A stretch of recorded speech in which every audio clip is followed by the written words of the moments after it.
प्रिय मित्रों, पुनरुत्थित प्रभु ने पेतरुस को कलीसिया के चरवाहा के रूप में नियुक्त किया। चरवाहा ये शब्द इस्राएलियों के लिए सुपरिचित था। उनके महान नेता मूसा के आम जीवन का प्रारंभ एक चरवाहा के रूप में हुआ। कहने के लिए वो मिस्र के राजा के महल में पला बढ़ा था, लेकिन अपने वंश के लोगों के प्रति प्रेम के कारण उसे अपनी जान हथेली में रखकर मिस्र देश से भागना पड़ा था। अपने जीवन के अगले चरण में वो मिदियान के याजक यित्रो की भेड़ें चरा रखा था। वहीं से ईश्वर ने उसे बुलाया और इस्राएली जनता का चरवाहा नियुक्त किया। उसके सशक्त नेतृत्व में ईश्वर की निजी प्रजा इस्राएली लोग मिस्र की गुलामी से प्रतिज्ञा देश कनान की सीमा तक पहुंचे। नबी एसकीएल कहते हैं कि प्रभु अपनी जनता की सुरक्षा के लिए एक भला चरवाहा भेजेंगे। योहन रचित सुसमाचार में प्रभु कहता है कि मैं ही भला चरवाहा हूँ।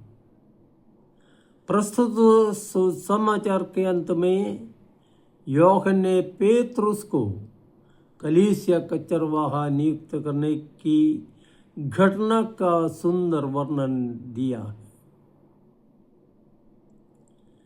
पेतरुस सीधा साधा मछुआ था। प्रथम दर्शन से ही पेतरुस और यीशु के बीच एक आत्मीय रिश्ता साबित हुआ था। पेतरुस प्रभु को बहुत चाहता था।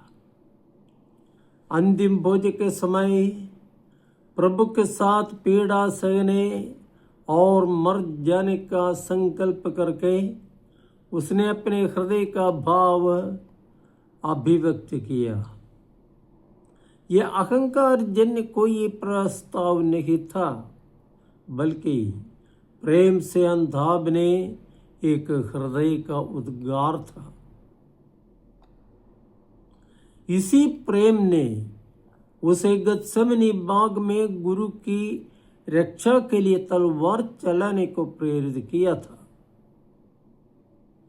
यह भी सही है कि शत्रुओं के सामने पेतरुस ने 3 बार गुरु को जानने से इनकार किया। उस समय उसका मन विचलित था। भय से उसकी बुद्धि अंधी हो गई थी और अप्रत्याशित दुर्घटनाओं से उसका हृदय टूट गया था। इसी शिष्य को कलीसिया का मुखिया और चरवाहा बनाकर प्रभु ने यह संदेश देना चाहा कि व्यक्ति विशेष की योग्यता या क्षमता उसके चुनाव का मापदंड नहीं है। यह सत्य पहले ही प्रभु ने शिष्यों को बता दिया था। योहन 15:16 में हम पढ़ते हैं, तुमने मुझे नहीं चुना, बल्कि मैंने तुम्हें इसलिए चुना और नियुक्त किया कि तुम जाकर फल उत्पन्न करो और तुम्हारा फल बना रहे। ये सत्य पेतरुस के बाद आने वाले चरवाहों के लिए भी लागू है। यह जरूरी नहीं है कि कलीसिया के चरवाहे समकालीन लोगों में सबसे बुद्धिमान, सबसे पवित्र, सबसे कर्मठ एवं सबसे आदर्शवान हो। सच्चाई यह है कि कलीसिया का सही संचालन प्रभु ही करता है और पवित्र आत्मा सदा कार्यरत होकर कलीसिया को आगे बढ़ाता रहता है। आइए हम संत पापा एवं कलीसिया के अन्य तमाम चरवाहों के लिए प्रार्थना करें कि वे क्रिस्त की कलीसिया का प्रभु की इच्छा के अनुसार कुशल नेतृत्व करने में सफल हो जाए। जय यीशु।